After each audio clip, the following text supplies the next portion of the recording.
মাছে ভাতে বাঙালি, মাছ খেতে তো আমাদের সবারই ভালো লাগে। আজ আমি রান্না করব কাতলা মাছ। তো 4 টুকরো কাতলা মাছ নিয়েছি, আর এটা আমি একদম কাঁচকলা আলু দিয়ে পাতলা ঝোল করব।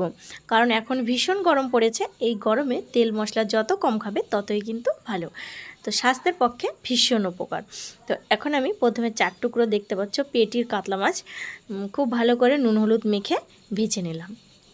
একটু ভালো করে ভেজেছি মাছগুলো, কড়া কড়া করে, দেখতেই পাচ্ছ তোমরা। এবার মাছগুলো আমি একটা প্লেটের মধ্যে তুলে নিয়ে ওই একই তেলের মধ্যে দিয়ে দিলাম একটা কেটে রাখা কাঁচকলা আর একটা আলু।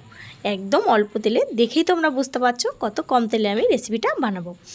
এবার এর মধ্যেই দিয়ে দিলাম আগের থেকে টমেটো আর আদা একসঙ্গে পেস্ট করে নিয়েছি, সেটা দিয়ে দিলাম হাফ চা চামচ জিরের গুঁড়ো, হাফ চা চামচ ধনের গুঁড়ো, আর পরিমাণ মতো হলুদ, পরিমাণ মতো লবণ।